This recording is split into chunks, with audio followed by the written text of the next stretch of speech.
Ms. Bautista, Professor Goodell, thank you for the opportunity to offer you this presentation. Of course, what we're here for is Windows to the World Institute, where diversity is a force for cultural change, and where y'all are part of that force, and you help the cultural change happen through your offerings and your service offerings and your products. First of all, who we are. Well, my name is Mark Smith. I'm team lead at Sunshine Alliance Consulting Agency. We are a group of well-educated professionals. We have a great deal of experience in the business world. I personally am in the healthcare industry and services, where we have a great deal of interaction with governments, government contracts, corporate contracts, and of course services in general, meeting regulations, certifications, requirements. We also have the rest of our team, Federico Bravo, also called Rocco, Courtney Koenig, and Taylor Topolsky. Together, us four have spent the past 2 months researching your market, your industry, and your services. We've looked at your company. We've done analysis of your company as compared to the market. We've looked at your threats. We've looked at your strengths, your weaknesses. We've looked at your opportunities. We've looked at the company and the market as a whole to come up with, for you, a business plan, which is what you've asked us to do. What have you asked us to do? Well, one, you've asked us to come up with a vision and mission statement.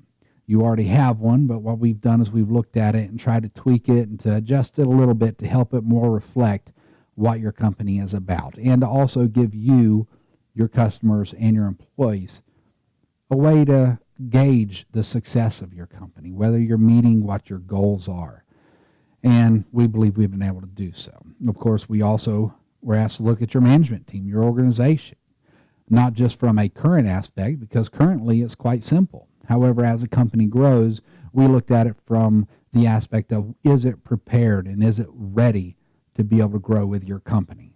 We also looked at your market. We've researched the market. We've done analysis of your competitors. And based on that, we've come up with a marketing plan for you and strategies to make sure that that plan is implemented successfully and that the result is that your company grows. And finally, we looked at your financials. You did give them to us, and for that, we thank you for your honesty. Based on those, we have looked at again, your competitors. We've looked at the market, and we've come up with what we believe are projections that are very doable, very achievable, and truthfully, very successful. You've asked us to do that, and here's what we've come up with. First of all, your company. We had a research company, of course. You, Brenda Bautista, you founded it. This year is new. You yourself are a very experienced linguist. You've lived, worked, and been educated in several different countries. You are fluent in at least 3 languages, and you know how to speak some of other languages also. You are very well positioned to lead a company such as Windows to the World Institute. The organization structure, like I said, is very simple. You are the president. You are the sole permanent employee. You have your contract employees, Jessica Garrett and Sergio Kelser. They're your English as a second language certified teachers, which you'll utilize only as needed. They will only incur an expense to you when you need them and you're incurring a profit. That's a good thing. You only spend money when you're making money. It's a good position. So, first of all, your vision statement. We would like to suggest that your vision statement basically read, to seek continued growth and to maintain and advance our service excellence. Long story short, it's a quick, simple goal for your company. If you do that, by and large, you're going to succeed. Your mission statement, to continually improve your clients' international business relationships and communications by offering the highest quality language, interpreting, and translation services, as well as cross-cultural and diversity training, and of course, excellent customer service. Each of those represent a performance measure, a way for you to look at your company and say, am I succeeding at what we're supposed to be doing? If the answer is yes, then your company is succeeding as a whole. If the answer is no, you will know what area it's not meeting, and you'll be able to make adjustments to fix whatever weaknesses you may have and move forward as the company grows. So, as I said, we had to do some research on the industry, on your competitors. The industry analysis, you offer 4 different services, translating and interpreting, the expected growth in that field over the next several years of 2022, is 46%, a 6.23% a year, which is a very good growth rate. It's a very promising field. Among the promising segments, you have your medical and your legal. This is a major city where you have a very large number of hospitals. You also have a great immigration hub here, and immigrants need lawyers. They need legal help. It's an opportunity. Cross-cultural and diversity training is becoming far more popular as time goes by, as this world economy continues to combine. It's not common anymore to find a large company that isn't global. And no matter even a small company is going to have to deal with immigrants. We hire immigrants. We sell to immigrants. We sell to people from various backgrounds and cultures. Cross-cultural and diversity training will help facilitate that and improve their business, improve their bottom line, and therefore improve yours by the utilization of it. You also have your language services. Standard service, however, is not very well represented in this market. There is a deficit of language services in the Jacksonville area. However, globally, it's a $33 billion industry. America, the melting pot, is an excellent place for that service to be offered. In Florida, huge immigration hub, it's an even more excellent service. And then, of course, one of the major immigration hubs of Florida is Jacksonville, plus our heavy military presence, where military people go out, get married to people from other countries, and then bring them back, and they may or may not even understand the language. It's a service you get to offer to all of these areas, and therefore it's a very good potential market for you. English is a second language. It's increasing as immigration increases. And as has been in the news quite a bit, immigration is very greatly increasing, especially in the Spanish population. Our military, as I mentioned before, military people go out and bring people back from other countries, and those people are needing to learn. My cousin personally, he was in the Marines in California. His wife, he met in Mexico, married her in Mexico, and brought her back to America, and she had to learn English. A service similar to yours provided that, but that was in California. Had he moved back to Jacksonville, they would have had a problem because the service isn't very well available. So that's the industry analysis. Based on that analysis, we then looked at your company. We looked at your strengths. We looked at your weaknesses. We looked at the opportunities in this market, and then we looked at the threats in this market to find out where you and Windows to the World Institute measured up. So, first, your strengths. Strengths are good. You are a very experienced professional. You have a great deal of experience teaching, learning, living, and working in multiple different countries. Very well positioned to lead this company. Number two, you have minimal expenses. Your overhead is very low. Most of your lessons will be taught off campus, off your location, so you will not incur expenses except for time expenses. And as I mentioned before, your employees who will teach these classes won't be paid unless they're teaching a class actively.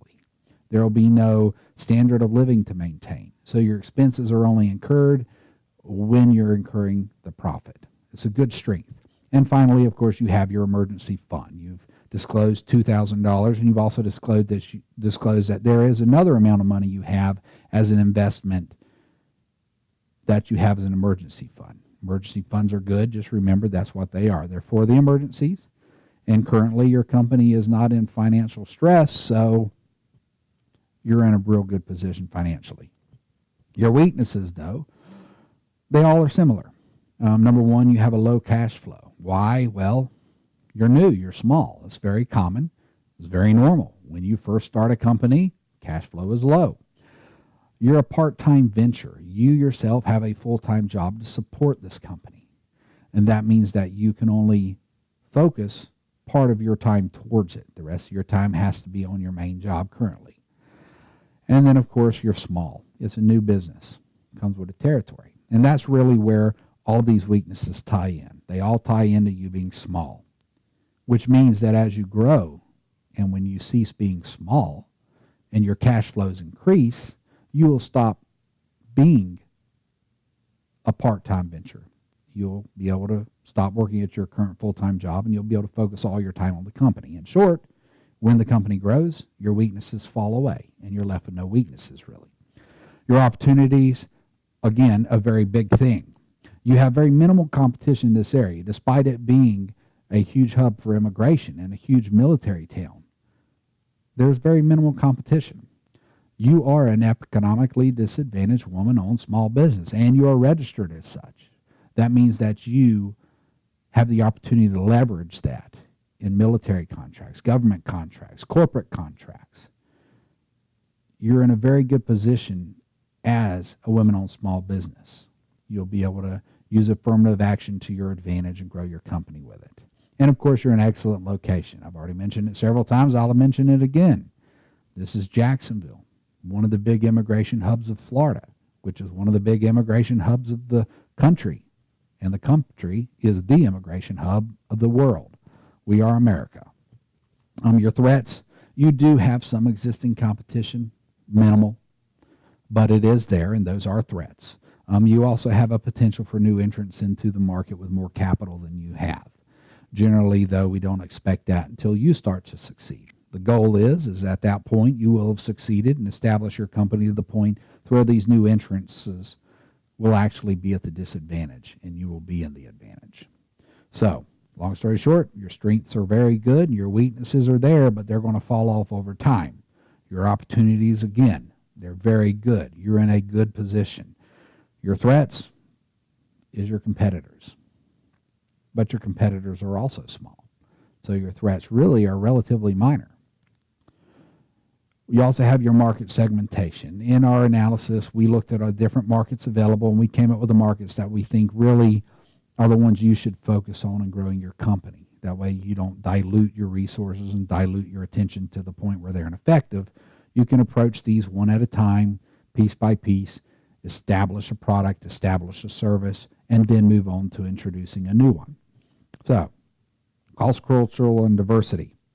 The military and the government are going to be big, especially with your status as a women-owned small business. When you start getting into those contracts, once you get one, you'll find the next one's easier to get. And as you start getting more and more of them, you'll find out that each time it gets easier. It's a very, very usage-based system. When you get your foot in the door, it's easy to stay in the door. Corporations, the same thing. You'll be able to leverage your women-owned small business. As corporations have crises happen, have cultural events happening that tarnish their name, they will need you to come in and provide training to help them restore their name, to help them restore faith in the community and faith in their employees. You'll provide that service. Personal, people have needs. I've already mentioned it. Military man goes off, meets a woman, brings her back. She doesn't speak English. It's an opportunity for you. She needs to learn how to merge into the culture. She needs to learn how to react and how to work in America, how America expects you to work. It's completely different than other places. Missionary work, a person going out to a different culture to do missionary work. They need to know how to act in that culture. That's where these classes can come into them. We see these as some big opportunities for you, especially seeing, as you already said, that cross-cultural diversity classes will be your higher profit service to start with. Translation and interpretation, really we think you should focus on two areas. First is the medical. You already have the experience in medical terminology and interpreting. We think that'd be your first area to introduce yourself to. And then after you become legal certified, start becoming involved in that also. Again, the point is to introduce one piece at a time or two pieces at a time, but no more. That way they can establish themselves before a new service is offered. Next, your language services. Spanish being the core one. You'll also offer all the others, but Spanish is the core one. It's the one we really think you'll need to focus on primarily and first. And then, of course, English as a second language, which goes hand in hand with Spanish because your primary customer will be Spanish-speaking.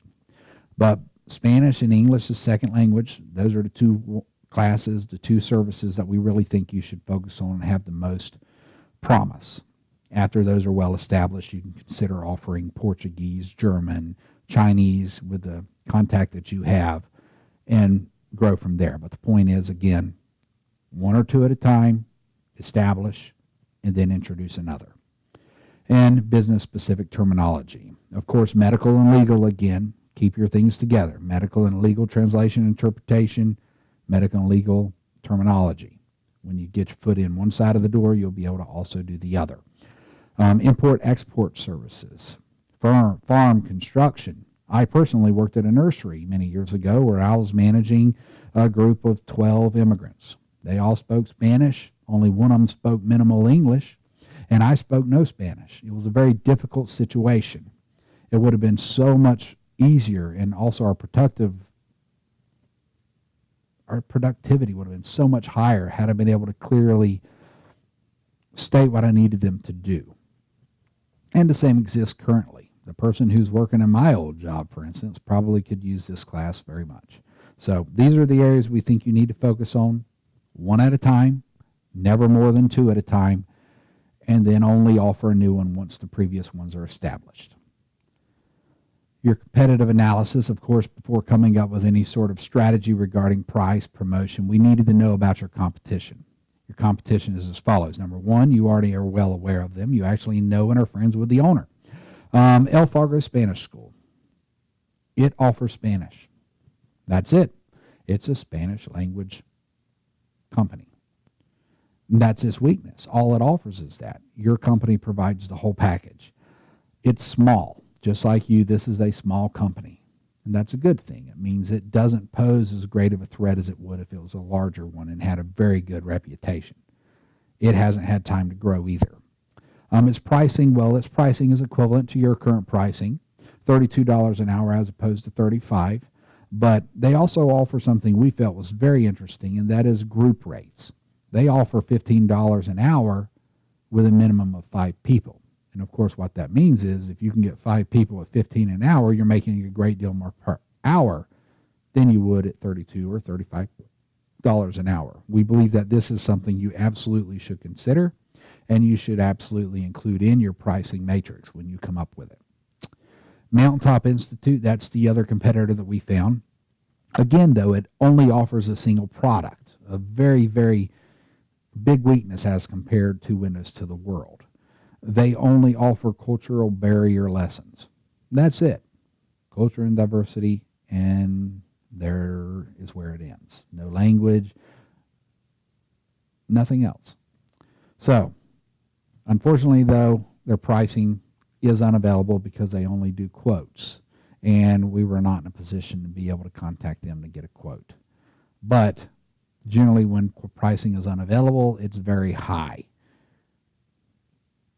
You will hopefully have the opportunity to find it out. You could probably even ask and find out. We were unfortunately unable to do so. Long story short, those are your main competitors.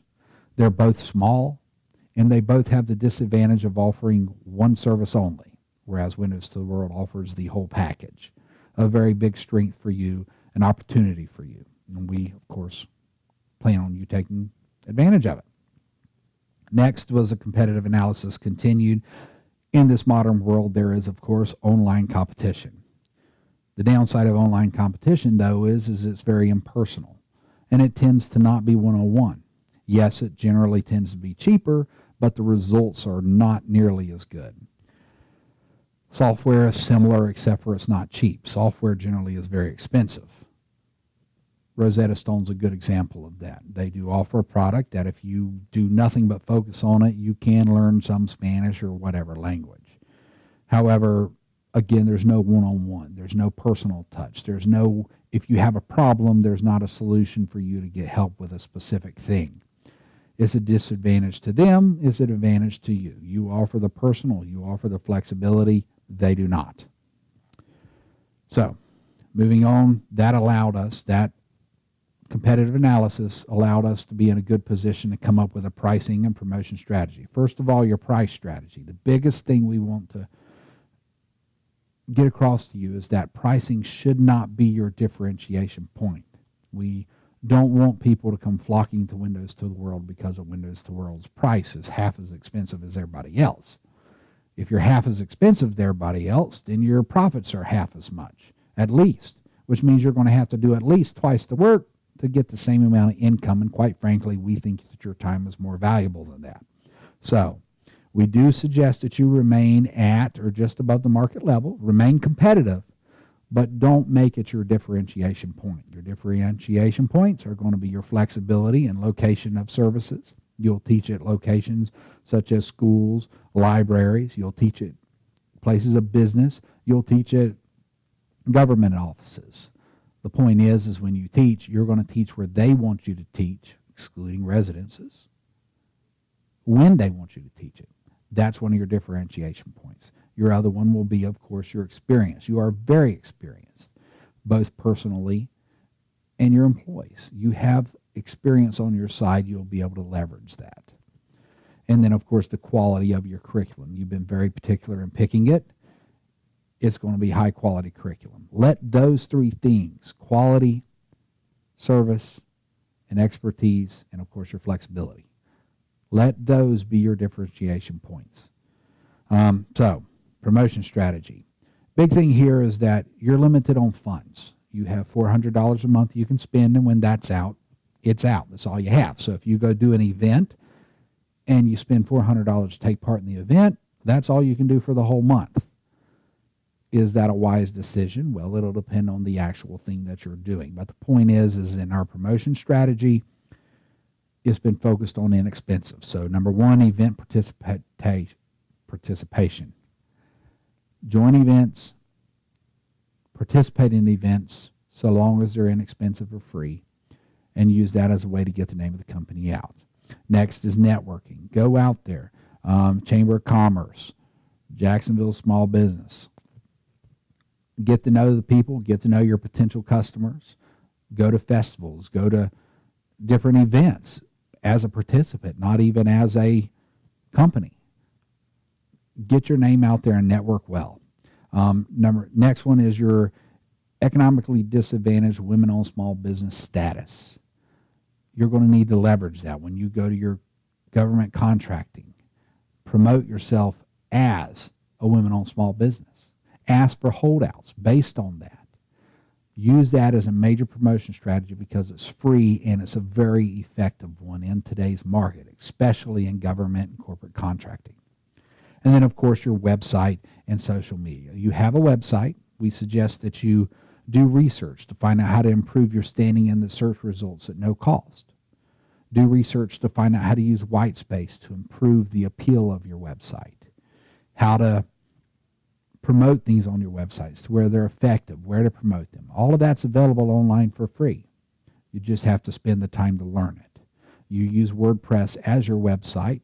There are thousands of tutorials for website control based on WordPress. Go online, find the free information, and become an expert at WordPress. That way you can manipulate the website to be a strong marketing tool by itself. And then, of course, social media. You have your Twitter account. You have your Facebook account. Try to maximize the number of shares, the number of likes, and the number of followers. Do it by being active. Don't let it just languish. You need to offer tidbits, offer hints, offer promotions, offer pricing, special pricing, coupons, group rates. Be active on your Twitter account and your Facebook account. But make sure that you're putting things up that people are going to want to read. If everything is just, here's a special price, well, people don't follow Facebook because here's a special price. They follow it because, hey, here's something interesting going on in the community that affects you. And then the special prices on top of that. So that's your promotion strategy and that's your pricing strategy. Again, pricing is not your key differentiation point. Next, of course, is your handouts, your brochures, another way to promote your company. Go to different schools, museums, libraries, immigration centers, and, of course, businesses. Ask them if you can leave your brochures. If it's an event, walk around with your brochures and pass it out. If you can't have a booth, then just walk around with them. Get your name out there, get your literature out there, but orient your literature towards the market you're focusing on. If you're focusing on English as a second language, don't have your brochures written in English. They haven't learned it yet. Have those in Spanish. Have your cross-cultural and whichever language will be specific to that market. Make your literature reflect very specifically what you are marketing for that specific segment. Free sessions. When you're out there, when you go to museums, heritage centers, schools, offer free sessions, sample sessions that are just teasers towards getting them to come to you for more instruction, for actual business expenses on their part, which result in profit for you. But do offer yourself as a service to them, little small lessons. See how it works. If you get a good response, if you get business from it, it might be something you want to continue. Again, all of this promotion strategy is going to be focused on you gauging the response. Use what works, and if it doesn't work, stop doing it. Next is your projected financials. By using that marketing plan, we believe that this growth assumptions that we've made is very possible. Number one, we think that between now and December, you'll be able to get $5,000 worth of business. In 6 months, at this point 5 months, you'll be able to get $1,000 a month in business. Doable, we've asked you, and you also think that that's doable. Again, this is all about sacrifice on your part and putting yourself out there and giving up a lot of personal time to grow the business.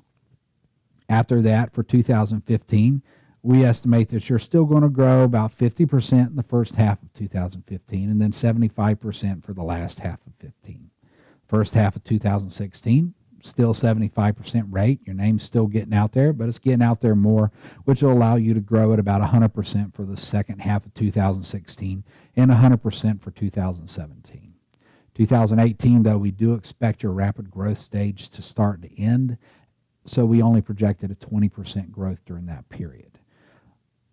We spoke to Professor Goodell, we spoke to you, and everybody seems to be in agreement that these projections really are doable if the time and effort is put in to make it happen. Expenses, we've projected they're going to grow at 75% of your revenue. We actually think that that's very liberal and even an overestimate. Your expenses, like we've already mentioned, curriculum, minimal. Expenses with your teachers only when you're actively teaching a class. And a teacher, $20 an hour for a class you're making $35 an hour, that's not 75%. But we wanted to make sure that we did overestimate just to make it as realistic as possible and make sure that we weren't being we didn't want to underestimate, to put it simply. Ms. Bautista, we did in these projections assume that in 2017 you'll be able to begin working full-time for the company, make it a full-time venture. We also assume that in 2017 you would need a company car. At that point, the company will be able to afford it, and at that point, with you now being a full-time employee, it'll be a worthwhile expense for the company. So those were, of course, incorporated in the financials, as well as all of the projections and the expense projections that I just went over. With that being said, let's get into them. Now, first of all, your revenue. Your revenue, based on the growth that we gave you, should be thereabouts of $20,000 in 2015, $70,000 in 2016, $275 in 2017, and $485 during 2018. The reason for that jump is because you're compounding as you're growing. That may seem like a great deal of money, but the truth is revenue and expenses haven't been taken out yet, and with growth, it's realistic. In 4 years, you should be a $500,000 company in revenue per year. Your expenses, it's very important if you realize that with these expense projections, we've included your salary, which is based on the company's profits, but we've had to include them in the projections. Therefore, in 2015, we expect the expenses to be $18,000. In 2016, we expect expenses to be about $61,000. 2017, $265,000, and 2018, $468,000. Important thing to remember, again, your salary is included in that, and that for you will represent profit, which is why when we look at the profits next, which we've taken your salary into expenses, therefore your profits are much lower. 2015, your profits will be $0. 2016, your profits will be about $5,000. 2017, $5,000. 2018, only about $8,500. Very low. Doesn't look very appealing, but again, please remember your wages, which is what we'll go over now. In 2015 and 16, we do not expect you to bring home a dime. The reason why is you are making a strategic sacrifice now so that later you'll be able to reap the benefits of that sacrifice. You're going to put all the money that it makes in 15 and 16 back into the company. That way in 17, you can stop working your full-time job and work full-time for the company and make a good living wage and then continue to increase your revenue. So 2017, we expect you to bring home personally about $75,000. And then 2018, we foresee you bringing home about $170-something thousand. Again, this is all based on your ability to meet the numbers, for lack of a better word, and promote yourself with the marketing strategy we've given you. Your balance sheet, your statement of cash flows, we really aren't going to talk about those. They're included in the full business plan that we've given you. The reason we're not talking about them is because, as stated before, your expenses are minimal. Your overhead is minimal. You will not really have any debt except for potentially a car in 2017. So your statement of cash flows is really not going to be reflecting anything different than your income statement. And of course, all of your clients generally are going to pay in advance if they're a regular person, or if they're a company, they're going to pay net 30. So again, your balance sheet, statement of cash flows aren't going to show any great difference from your income statement. So that's really all we talked about, and it's really the reason why. Again, they're included in your full business plan. Please review them. They are informative and they're helpful, but the primary thing is the income statement in this case. After 2018, as the company continues to grow, that'll be a different story. But for the period we reviewed, income statement is the primary source. Next, of course, Sunshine Alliance Consulting Agency, us, me personally, we do believe that if you, Ms. Bautista, do focus your time, your energy, you can build Windows to the World Institute into a very successful company by 2017 and continue to grow it into a more successful business moving forward. It will require sacrifice, lots of sacrifice, which is, well, to quote one of my favorite educators, Dave Ramsey, one of his favorite sayings is, live like no one else, so that later you can live like no one else. And that's really what this plan is based on. Sacrifice now so that you don't have to sacrifice later. You have to have an unwavering focus on your vision, your mission statement. Regularly review them, compare what's going on with the statements. Compare your vision, your mission with what's going on. Make adjustments as necessary. And of course, you'll have to implement the marketing plan. Make it happen. A marketing plan is only as good as the person who is enacting it. Get out there, spend your time and resources on it, do it wisely, don't give up, stay determined. If you do that, we truly believe that by 2018, you'll be in a position to live well and to continue to grow the company to meet your personal goal of bringing cultural diversity awareness and to improve the relations between people on a personal and professional level with all the different cultures in the world with your company. Again, thank you for your time. We hope this is beneficial to you. And of course, if you have any questions, do not hesitate to contact any of us. You have all of our contact information. Professor Goodell can get a hold of us at any time. Thank you.